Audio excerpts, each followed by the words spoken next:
What's up, guys? So I'm in the E39 BMW M5, which, as you know, was recently supercharged. I'm gonna take it to the dyno today to find out how much power it's actually making. Now, it's supposed to make 560 crank horsepower and 450 crank pound-feet of torque. So if you do 15% drivetrain loss, it's gonna post around 475 wheel horsepower, 380 wheel pound-feet of torque. But I'm not sure whether it's actually going to produce the numbers that they claim. So there's only one way to find out. I'm gonna be honest, if the car makes 400 wheel horsepower or 350, I'm gonna post it up. I might cry, but we'll see. Maybe tuning will fix that.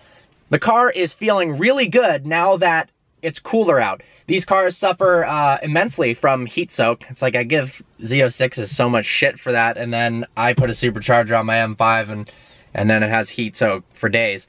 But now that it is 79 degrees and not insanely humid, instead of when I just got the car when it was 95 and crazy humid, the car does feel like it pulls pretty fast. Let's see what kind of numbers it puts down.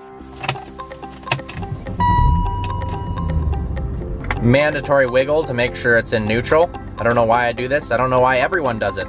But if you drive a manual, you do it. This is a long shot, but if anyone has just the lower plastic piece here that they'd want to sell me, I wouldn't mind it, because I hate this glaring scratch that actually came with the car when I bought it. I don't think I've ever driven without clicking both of these buttons. Mandatory in an E39 M5.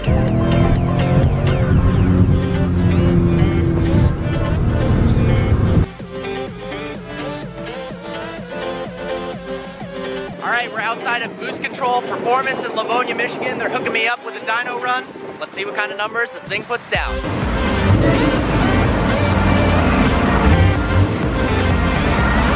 Got the dyno jet, looking up the wheelbase.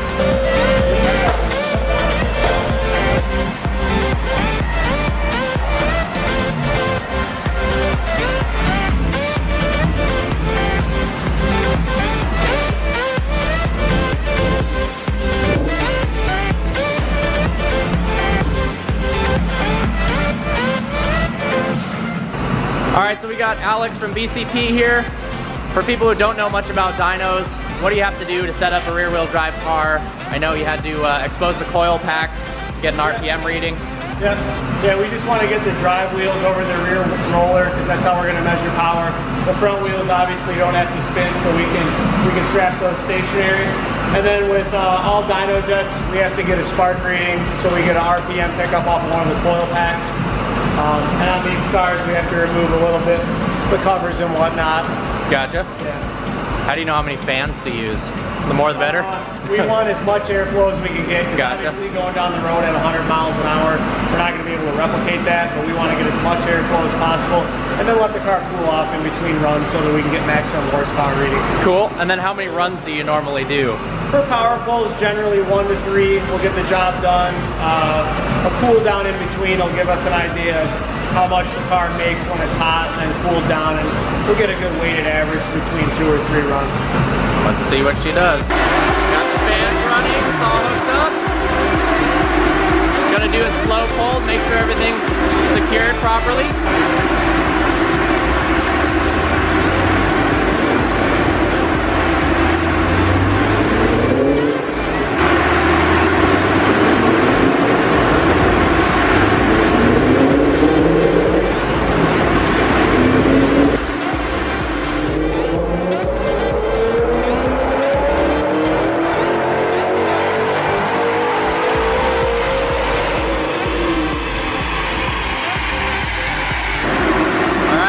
Torque, 368.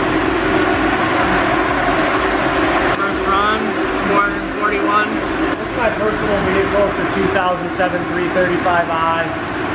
Stock motor, 130,000 miles, 802 wheel horsepower. We quickly realized that the engine at that power level is getting under a little bit of stress. So we're making a few changes inside. We're putting a closed deck, motive, engine block in it, CP Carrillo internals, and we're hoping to max out the turbo, probably about 950 wheel horsepower. So you took the twin turbo setup off and you put 1 turbo on it? Yeah. The stock twins are limited to about 500 wheel horsepower depending on what fuel you're running. And with a motive single system, you're able to make 802. And you know, you can run it at lower power if you want, 600, 700, 800, but it gives you that range. We've got our BCP Colossal intercooler up front. It's cool. Called Colossal for a very specific reason. But yeah, we pull the motor right out the bottom. That seems to work best when you have access to a hoist and a work table and everything. Yep. Also gives you a chance to power wash the subframe. We're pretty proud of what we've done with it though, especially with the mileage that it has on it. Yeah. Gonna add a boost gauge to the blow-off valve so we can see how much boost it's running. We're gonna go for round 2. Now we got a boost gauge hooked up.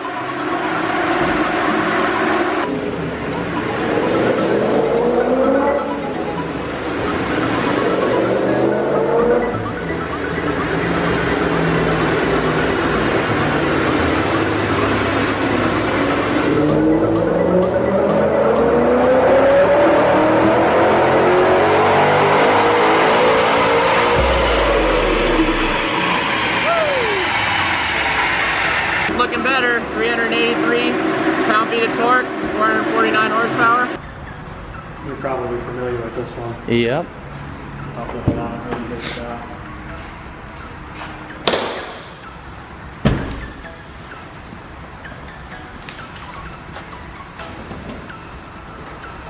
Holy shit.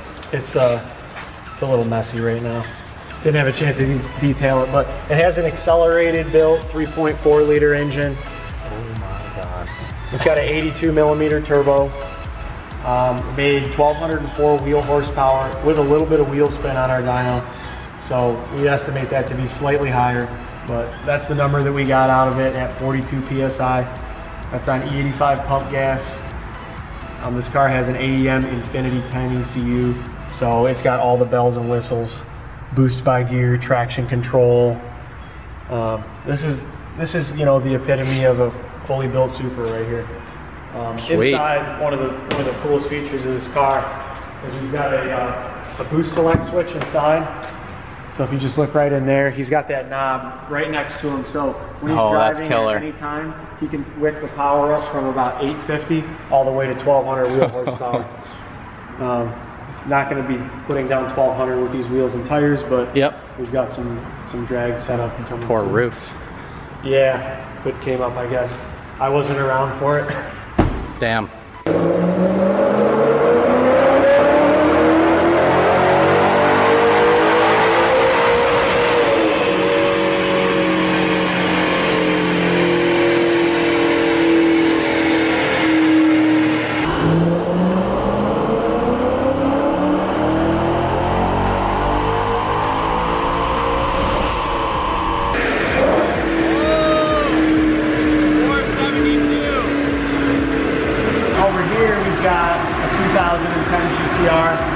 This is actually one of the Detroit Lions cars.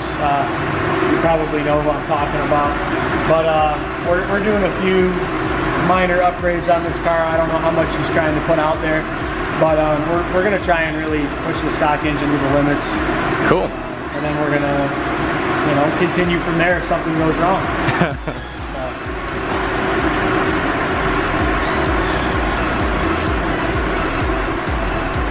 Isn't the stock transmission limited to like 650 pound-feet of torque or something like that? Yeah, and what we're going to do Lionzilla, that's funny. To retain that safety factor along with the engine is to keep the torque down. Yep. Many people know that horsepower is a calculation of torque and RPM. So we're going to try and keep the torque flatlined on this thing and see how much power we can make out towards red line so we don't bend any rods or hurt the transmission. Just a couple of LS cars over here. Both of them are blown. The bottom one is twin turbo, the top one is supercharged. Nice. It's no surprise to get 7, sometimes 800 wheel horsepower out of an LS3 with some boost on it and good fuel. All in the stock ECU too. That's crazy. And transmission? Oh yeah. Yeah, stock automatic and manual seem to hold up. The 6L80 can get a little upset depending on what you're doing with it at those power levels, but hey, it can't be perfect, right?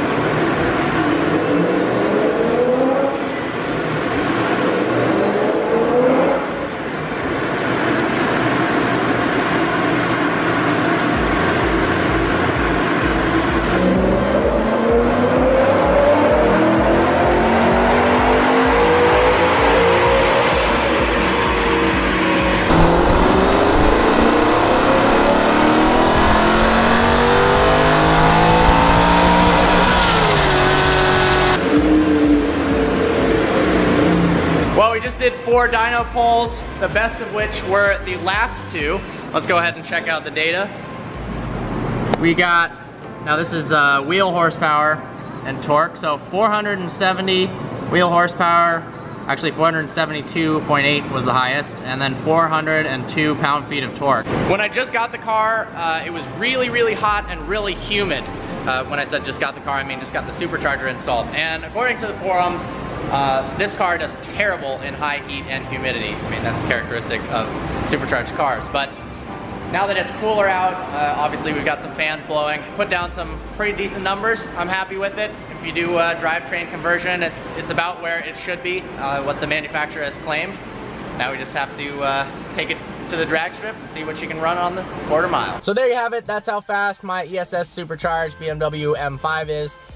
473 wheel horsepower was the highest, and 402 pound-feet of torque was also the highest rating. Take whatever you want from that. I'm pretty pleased. I hope you enjoyed this video. Like always, please browse our channel and subscribe. Special thanks to Boost Control Performance in Livonia, Michigan for making this happen, squeezing me in last minute. See you next video.